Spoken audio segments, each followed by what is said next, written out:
முதலமைச்சர் திரு மு.க. ஸ்டாலின் அவர்கள் ஒரு அனைத்து கட்சி கூட்டம் என்ற ஒரு பெயரில் அவருடைய அந்த தோழமை கட்சிகளை கூட்டிவிட்டு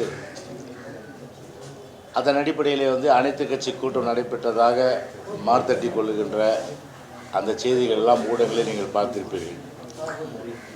குறிப்பாக சார் அப்படி என்றாலே திரு மு.க. ஸ்டாலினுக்கு அலர்ஜி. திருடனுக்கு தேள் கொட்டுவது போல,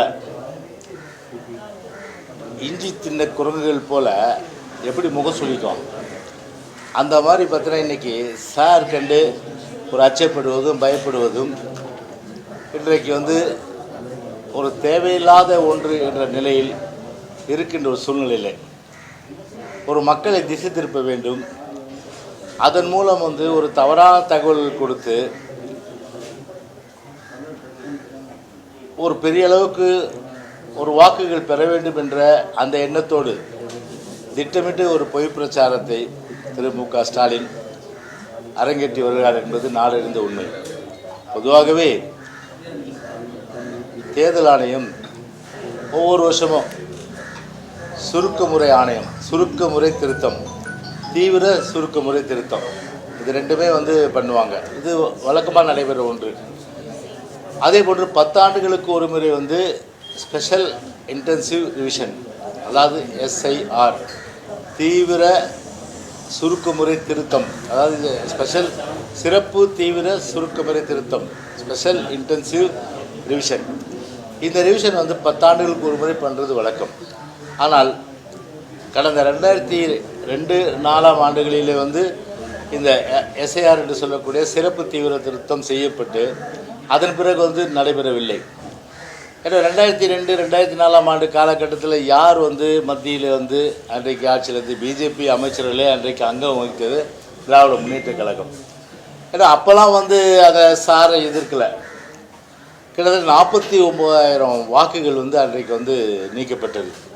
இந்த முயற்சி எடுத்திருக்கிறத வரவேற்கிறோம். ஆனால் இது எதுக்கு போய் திமுக பயப்படணும்? ஏன்னா கள்ள ஓட்டு போட்டு பூத்தை கேப்சர் பண்ணுறதும், பூத்தில் இருக்க கேமரா ஓடிக்கிறதும் இதுதானே திமுகவுடைய வேலையாக இன்றைக்கி இருக்குது. இன்றைக்கி வேண்டுமென்றே அதை தள்ளி வைக்கின்ற நோக்கம். அப்போ இதுலேருந்து என்ன புரியுது? அப்போ இவ்வளோ காலமாக அதை கள்ள ஓட்டையும் இறந்தவர்களை நம்பியும் குடிபெயர்ந்தவர்களை நம்பியும் நிரந்தரமாக இங்கேருந்து போனவங்களை நம்பியும் இருக்கின்ற அந்த வாக்குகளை நம்பி தான் திமுக இருக்குது. அதுதான் இன்றைக்கி ஒரு நிதர்சனமான உண்மை என்பது இன்றைக்கு வானத்துக்கு பூமிக்கும் இன்றைக்கி ஸ்டாலின் ஒரு குதிக்கின்ற ஒரு நிலைமை இருக்குது. எல்லா தொகுதியிலும் இன்றைக்கி தமிழ்நாட்டை பொறுத்தவரையில் இன்றைக்கி இறந்தவர்கள், குடிபெயர்ந்தவர்கள், விலாசம் இல்லாதவர்கள், வேறு தொகுதிக்குரியவர்கள், டபுள் என்ட்ரி இருக்கக்கூடாது, இதெல்லாம் இருக்க வேண்டும் என்பதற்காகவே இன்றைக்கி பார்த்திங்கன்னா இந்த சார் இன்றைக்கி பண்ணுறாங்க. நாளையிலேருந்து 4ஆம் தேதி ஸ்டார்ட் ஆகுது இன்றைக்கி. அதனால் சுப்ரீம் கோர்ட்டை பொறுத்தவரையில் அவர்கள் வேணும் என்று அணுகினால் நாங்கள் அவர்கள் வேண்டாம் என்று அணுகினால் நாங்கள் வேணும் சார் என்று நிச்சயமாக அதை அணுகுவோம் என்பதை இந்த நேரத்தில் நான் தெரிவித்துக் கொள்கின்றேன்.